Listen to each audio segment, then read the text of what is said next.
Hello everybody and welcome to my review of One Piece chapter 1022. We go into this chapter with setting up that final confrontation between Luffy and Kaido. So let's start off with the cover page. We have the Tontadas back. They're on a hydrangea flower because the last time we saw the Tontadas were on their ship giving Pound a ride to reunite with Chiffon and Lola to tie up that loose end, which took forever in a cover story. So we can thank the Tontaras for that one. But we go into this chapter since we left the epic high that was Robin versus Black Maria. And obviously this pretty much confirms the L for the Toby Robo, all of them. But we see the three panels of Maria, Who's Who, and Sasaki. There is no comeback, so those fights are over and done with. The other thing this chapter does is make me appreciate the handling of the Black Maria versus Robin fight at the hands of Oda, even more so because the moment that was over with, he went back and focused on the other plot points that are taking place, the other fights that are going on, and instead of like cutting back and forth, like I said, Oda decided to focus that chapter and the previous two on the Robin versus Black Maria. So again, it's another illustration of how well that was handled. Clearly tell that Oda is building, setting things up for the final confrontation between Luffy and Kaido. Notice we do see Luffy in this chapter, but we don't see him and Momonosuke, which is very interesting. And the other thing to note is that Oda made it crystal clear how many minutes are left before Onigashima reaches the Flower Capital. So I think that's very interesting, obviously on some Dressrosa vibes with the birdcage, obviously with the 10-minute mark. First of the fights Oda's coming back to is the Fukurakuju and Raizo fight, which is, so they have both have different philosophies which they're exchanging back and forth here. So Raizo's using Nippo Clone Jutsu. While this is going on, you have Fukurakuju using his humongous earlobes as a weapon, so that's pretty cool. Obviously, the dialogue between the back and forth, Fukurakuju being asked by Raizo, why are you allying with Orochi? And Bondin said, we must always serve the Shogun, which technically speaking, I guess he kind of did, but it is interesting, like, when Kaido gave him the ultimatum, like, are you going to join me? He automatically switched sides, but obviously he was playing along just so he wouldn't get killed by Kaido. I definitely think obviously it's going to be up to Raizo to like open up Fukurakuju's eyes, and because he's going to be the one to serve the Shogun. He literally said it, and it looks like more than ever that Momonosuke is going to be the Shogun. Maybe he's going to be the Shogun before Luffy actually ends up leaving Wano because of the request that Momonosuke made in the previous chapter to Shinobu, whether or not that actually takes place. Because of this, obviously, Fukurakuju says, where do your loyalties lie? Because you cling on to a figure from the past, and obviously this triggers Raizo, so he gives his position, his real body away, his real position away. This gives Fukurakuju the opening to strike, and Raizo responds like, we are ghosts hell-bent on fulfilling Odin's dream. We are not here out of a sense of duty, fighting because of that emotional bond, which is interesting because two of those panels we could consider two of the scabbards are dead. We don't know for sure because Kinemon and Okiku. Notice we don't get to see the faces. I'm just going to point that out. But everybody else we see. Raizo ends it with, tomorrow there will be a new dawn with Momonosuke as Shogun, which I think is foreshadowing, like I said, because of what Momonosuke asked of Shinobu in the previous chapter, so I think that's going to come sooner rather than later. Then we go over to the third floor with Killer versus Hawkins, and it's cool because we're actually getting some of the 1v1s between the worst generation. I also think we have Scratch Manitou and X Drake still going on. What's going on with that? So maybe Oda will come back to that at some point, or maybe that's just over and done with. We recently got this in the anime with Scratch Manitou, obviously with Kid, because he betrayed the Kid Alliance, because he figured they didn't stand a chance against Kaido, so he betrayed the Kid Alliance. Hawkins was the same, although he's a little on the fence about it, considering he's weighing his options, what his best chances are. We know this because we know somebody who looked like Hawkins was with Law. So, and speaking of Law, actually the fight between Killer and Hawkins actually takes a twist, similar to how Hawkins fought Law. You could also see Hawkins fire some pins or some needles. A Killer, he just blocks it and then just comes in with the scythe. He actually cuts through Hawkins because he's using his abilities, he's using his puppet abilities, he's manipulating obviously other lives, so he doesn't get to take the damage yet. And then he pulls a similar trick he did with Law, where he has one of the puppets substituted for one of his comrades, and we find out that's Kid. We go to Big Mom, who's obviously against Kid-in-law, and Kid gets a blow. It looks like he gets cut in the chest, and we get to find out that's the reason why is because of Hawkins' ability. So now Killer's in a pinch, and considering everything that Killer's been through, this is gonna work out massively for him with some huge character development, because now he's got a tough choice to make. Because remember, when Hawkins did this to Law gave himself up so Sachi, Penguin, and Beppo could be released. Make some tough decision, but ultimately he's probably going to take the win here, because he's not going to kill Kid, but at the same time he can't actually die. That'd be nuts. So Hawkins is like, you need to make a choice. I know you try your best, and it's like this is gonna be fun for me. So it's gonna be very interesting if the Worst Generation do come together, how they bridge that gap with the differences, because there's already been a betrayal in the Kid Alliance, right? And Kid's already pissed off about that.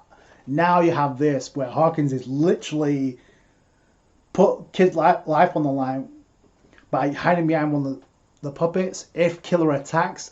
So yeah, this is going to add more fuel to the fire, but it's going to be very interesting if they do bridge those differences and actually come together as one, which they probably should if they want to leave Wano. Then we go over to the main event. We go to the Skull Dome live floor with Queen and King, and for the first time in a few chapters we actually see Marco, and boy, it looks like he's at his limit, because then we see some of the subordinates who are helping the Alliance. That they point out that Marco's pretty much down because he's at his limit. So that's bad news. We also see that Sanji's down as well, which I said the last time we saw them. I said it. Sanji's being way too nonchalant with Queen. And because King was there, if Sanji took a blow from King and Queen, that says a lot about Sanji's durability, because he was up pretty quickly. One of the samurai points out Sangoroti, alright. They're looking for Sorojuro. Obviously, he's still waiting for the antidote to kick in, since he had the ejection, because of Zoro's state and how messed up he was. I mean, it was crazy how much damage he took. For plot convenience, it's going to take a while. Sanji gets back up pretty quickly and actually kicks Hyper on Queen in the face. I kind of hope that fight gets serious now. King is like, I don't care, just finish Zoro off. We can't let him recover. So even King is like, yeah, Zoro's a problem. We need to take care of him. You have also Perospero about to aim and fire at Sanji. And I think Sanji would have been able to dodge it because his observation haki is through the roof, pretty much. But then it doesn't really work out, because Nekomamushi come in and actually literally tag Perospero in the face. And this was actually a pretty decent panel. And Nekomamushi comes in, is like, let's take this outside. And I'm wondering if they do actually, because Perospero's trying to gain some distance, and Nekomamushi's like, I'm not letting you get away. Remember, they still have a full moon out there, okay? And the only reason why the Sulong forms wore out is because obviously the moon was being covered by the clouds. So if they go back out, does that mean the moon's going to be out again? And this, because I still feel like, even though it'd be cool to see Nekomamushi take down Perospero for what happened with Pedro, even though that's not really Perospero's fault, but it was Carrot the one that made the declaration she was going to avenge Pedro by taking down Perospero. That hasn't happened, and so I kind of hope they have a role, especially with Wanda there. They kind of have to do something, otherwise that's going to be kind of really disappointing. Either way, you see some subordinates they're helping out the Alliance. They take Zoro and then making a dash for it. King goes on the chase, and he's just towering over him, and he's right in front of him. He brings out he's about to shoot his flames, and you actually see Chopper there as well. Out of nowhere, in comes Marco with his last attack, with his last defense.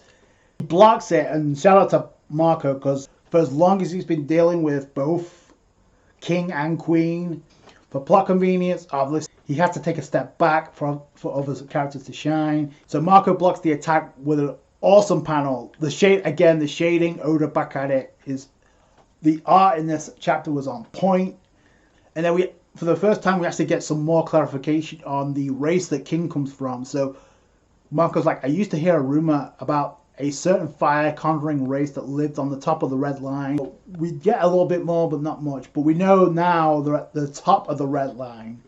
We'll probably get some more insight, hopefully, with the Zoro versus King fight. And Queen's like, yo, you're still standing? And Queen's about to fire. And Marco's like, yep, I give. That's it for me. Because he realizes, like, yeah, I've done my part.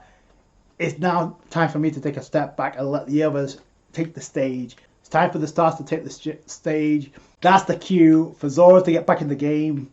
And probably one of the best panels in Onigashima, and honestly, just because of what it represents. So in one fell swoop, see like the bandages burst open, and the shot faces of Chopper and Tristan. Out of nowhere, it comes Zoro and Sanji freaking out. King and Queen are like, what the hell? Sanji with Diablo Chamba Mutan, and you got Zoro with Santoryu, Purgatory, Origiri, and they both simultaneously attack King and Queen. Zoro attacks King, Sanji attacks Queen. Already needed to wrap up the fights between the Straw Hats and the Tubby Robo. And so for the next phase of these fights to get wrapped up, and the reason I say that is because it's obvious. Now that Zoro's back in the game, obviously these are not one-shots, so this is the initiation of the fights getting serious. Zoro versus King can finally start.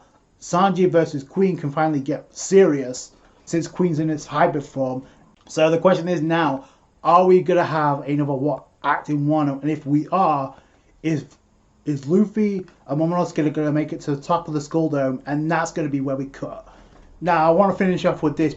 The more I think about it, it makes sense that Momonosuke is going back up. And it also makes sense that Yamato is like taking on Kaido, because Yamato and Momonosuke had a moment not too long ago when Yamato was kind of like blaming himself for what happened with Momonosuke and everything that happened with the Kazuki clan, because obviously Kaido was a father, and obviously Momonosuke didn't resent her for that. And the thing about it is Yamato doing everything she can to help out Momonosuke and the country of Wano. Now this is where I'm getting to this, because beforehand we know that Yamato's trying to keep Kaido at bay. She knows she can't win. She's just keeping it at bay until Luffy gets back in the game. This is going to be, I think, when Momonosuke, number one, tells Luffy, okay, because once they get back up, they're going to see Yamato KO'd, because she's not dying. She's going to be KO'd at worst. And then that's where, okay, Momonosuke is going to give Luffy the lowdown of, okay, Yamato helped us escape. That's going to motivate Luffy, but I think that's also going to open up the door, if there is a slight chance and possibility for Luffy to extend an invitation of a Nakama or an ally for Yamato to join the Straw Hats. This could be it. This could be if he wants to go that route. So I'm just bringing that up because you have all the pieces in play now. So yeah, it's just great. We're getting to move on to other fights that are about to take place. But yeah, let me know what you guys think down below. Sanji and Zoro for the win. This was a great chapter. This is Oda putting Zoro back in the game, and now he can finally duke it out with King like we've been waiting for all this time. Sanji can finally get that 1v1 with Queen and finally get that win. And also we finally get some more insight on Mads and what Judge's connection is with Queen and obviously Vegapunk. So we need to know that as well. Zoro needs to turn Enna into a Black Blade at some point. King, I think, more than meets the requirements, considering we still have not seen his hybrid form yet. So yeah, it's just a matter of time, so I cannot wait for that. Let me know what you guys think down below. That's going to do it for you guys. Thanks so much for watching. Like the review if you did, hit the thumbs up. I appreciate that. Subscribe to for more One Piece. Catch you guys later. Thanks, guys.